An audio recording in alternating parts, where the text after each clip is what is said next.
안녕하세요. 정수기 매니아입니다.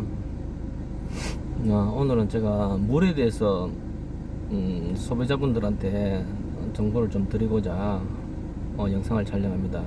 물의 어떤 개념을 정확하게 좀 어느 정도는 인지를 하셔야지 기본적인 어떤 정수기 선택이 바른 척한 어떤 기준이 생길 겁니다. 자, 물은 순수하게 말하면은 우리가 물은 H2O가 순수한 물입니다. 물은 우리가 어떤 순환을 하는 거죠. 예.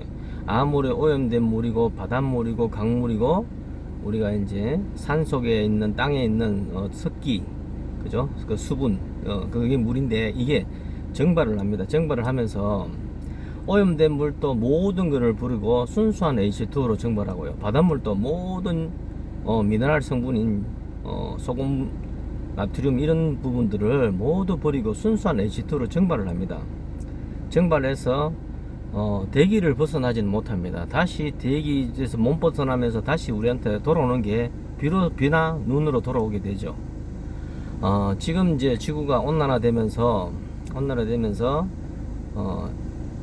고체 상태인, 즉 말하면 남극이나 북극에서 빙하로 고체 상태에서는 증발하지 않는다고 보시면 돼요. 적은 양의 어떤 증발이 되고 고체 상태에서는 증발 잘 되지 않습니다. 그런데 이 빙하가 녹으면서 해수면이 높아지고 좀 더 많은 면적에 우리가 이제 물이 형성하다 보니까 증발량이 많이 생겨나겠죠. 증발량이. 그러니까 이제 돌아오는 물도 많은 거예요. 그래서 집중호우가 와서 많은 피해를 주는 그런 상황이 바로 자연의 어떤 현상이라고 보시면 됩니다. 이렇게 순수한 H2O는 수소분자 2개와 산소분자 하나의 결합체입니다. 그러니까 아무런 걸 가지지 않는 상태에서 순수하게 우리가 증발을 하는데 다시 돌아오면서도 마찬가지입니다. 비로소 돌아올 때도 대기 중에 어떤 먼지 이런 개념의 약간의 어떤 그걸 우리가 먼지 속에 들어있는 미네랄을 약간 함유한다고 보시면 됩니다. 그래서 빗물은 전기가 흐릅니다.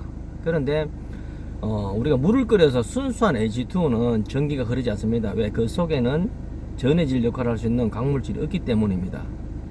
비가 땅에 떨어지면서 더 많은 양이 함유하죠. 광물질을. 즉 미네랄 함량이 높아지는 겁니다. 이렇게 어떤 자연의 원리를 통해 가지고 이 원리를 조금 이해를 하신다면은 우리가 선택을 하는 데 있어서 조금 도움이 되지 않겠나 싶어서 이 영상을 촬영하고 있습니다. 물은 우리가 이제 땅에 떨어지면은 우리가 지표소로 가고요. 이 물이 다시 지하로 내려가면 지하소라고 이야기합니다. 제가 말하는 물은 물론 뭐 많은 학자분들도 그런 이야기를 하고 있습니다.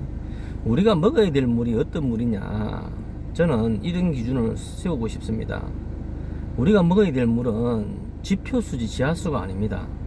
즉 산천각에 떨어지는 물은 자연 상태에서 우리가 바위나 흙을 통해 가지고 산의 흙을 통해 가지고 떨어지는 물은 적정량의 미네랄을 함유하고 있는 상태에서 다시 이 물이 지하로 내려가게 되면 더 많은 미네랄 성분을 함유하게 되어 있죠. 그래서 경도가 높은 물이 이루어집니다. 경도가 높은 지하수는요, 식물에 다 아주 이로운 영양소를 많이 함유하고 있다고 보시면 좋은데, 이 경도가 높은 물속의 미네랄을 무기성 강물질이라고 이야기합니다. 무기성 강물질은 제가 정수기 하면서 이렇게 느껴보면은 이 미네랄은 물 자체가 H2O가 증발하면서 미네랄 결정체가 남는 이 미네랄은 응집하는 성질이 있습니다. 우리가 정수기 보면은 예를 들어가지고 직수 정수기라 그래가지고 증발하고 나면은 미네랄 스켈이 가득 이렇게 응집되어 있습니다. 그것들이 떨어지도 안 하고 자꾸 결합을 합니다. 결합하면 응집을 하게 되면은 이 응집 물들이 우리가 인체를 예를 든다면은 몸속에서 콩팥에서 소변을 내보내면서 이게 이제 우리가 물을 많이 먹어가지고 소변을 시원하게 보면은 좀 덜 할 텐데 물 먹는 양이 적은 상태에서 어떤 사람들이 적은 양을 먹게 되면은 이 소변을 시원하게 보지 못하는 그런 상황이 만들어진다고 하면은 속도가 느리면은요, 응집이 좀 더 잘 이루어질 수가 있습니다.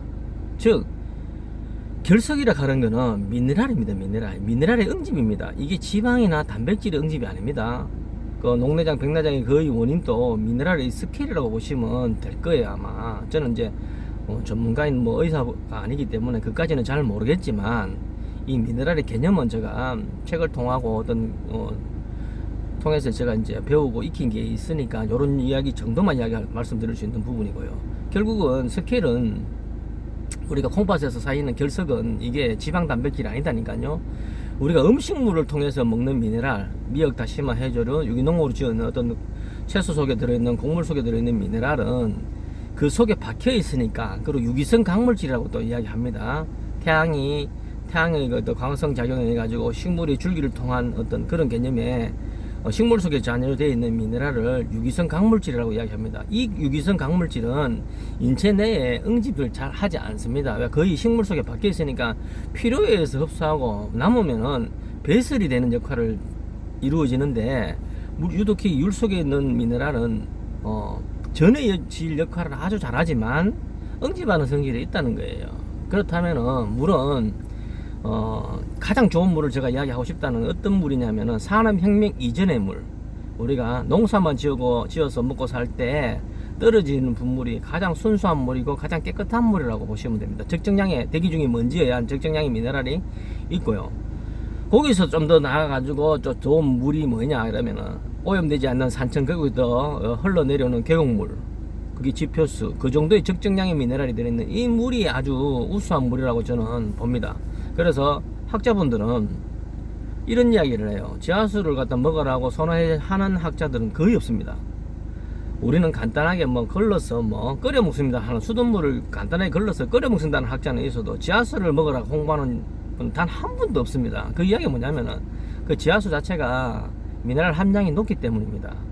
그래서 제가 좀 더 이제 정수기를 선택함에 있어서 이 물을 개념을 좀 아시고 조금이라도 어느 정도 이제 조금 그 부분에 대해서, 물에 대한 부분에서 개념이 좀 잡히시면은 좀 더 정수기를 선택하는 데 있어서 올바른 선택이 되지 않겠나 하는 마음에 오늘 이 영상을 촬영하고 있습니다. 순수한 물 속에는 미네랄이 없지만 우리가 또 역삼투압 정수기가 미네랄이 부족해서 죽은 물이니 어떤 그런 이야기를 말씀들 하시는데, 물은 죽진 않습니다. 물은 순수 그냥 말 그대로 H2입니다. 끓인다 해가지고 그 물이 죽은 물이다, 이것도 잘못된 개념입니다.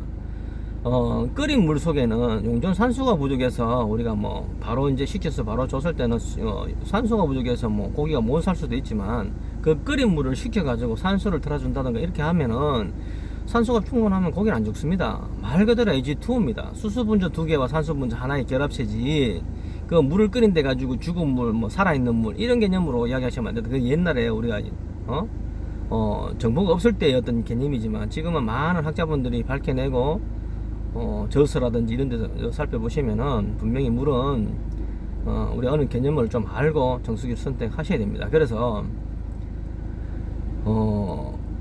저는 이제 오랫동안 이제 정수기를 또 하면서 또 물에 대한 공부를 관심 있게 또 좀 하고 이러면서 이제 결국은 이제 우리가 이제 산업이 자꾸 발전하면서 오염되고, 그 오염된 물을 우리가 이제 식수로서 써야 될 그런 환경까지 왔습니다. 물이 부족하다 보니까 댐으로서만 이 공급을 할 수는 없는 부분이고요. 댐으로 해가지고 또 우리 집에 들어오는 물이 직수로서 또 이렇게 들어오면은 그나마 좀 다행이고요. 그런데 이제 이게 이제 우리가 이제 도시가 발전하면서 물이 부족하고 이러다 보니까 흐르는 강물을 갖다 인입해야 되고, 흐르는 강물은 또 오염이 심하잖아요. 오염이 왜? 도로변에 그 자동차 매연이라든지 여러 가지 물질들이 결국은 어디로 갑니까? 흘러서 강으로 가잖아요. 그리고 그 강물을 취수한다는 그 자체는 아무래도 오염이 많기 때문에 환경적으로 또 우리가 그거를 내 가정까지 오매 이어 가지고 그거를 완벽하게 다 제거를 해줄 수 있느냐, 수도사업소에서. 그러다 보니까 이제 정수기 시장이 발전한다고 보셔야 되는데, 이 정수기 시장도 우리 국내는 아직까지 관리 감독을 제대로 하지 않다 보니까 좀 문제점이 없잖아 있습니다. 그 문제점은 제가 또 다음 영상에 단계적으로 또 말씀드리고 싶고요. 오늘의 영상은 여기까지만 촬영하고요. 기본적으로 물은 절대로 대기를 벗어날 수가 없고요. 순수한 H2에서는, 그렇다고 순수한 H2가 죽은 물이라고 보시면 안 되고요. 물론 우리가 증류수도 약간의 소금을 태워서 드신다든가 이러면 아무런 문제가 없습니다. 그래만 어느 정도만 인지하시면 좋겠습니다. 자, 영상 여기까지 촬영했습니다. 감사합니다.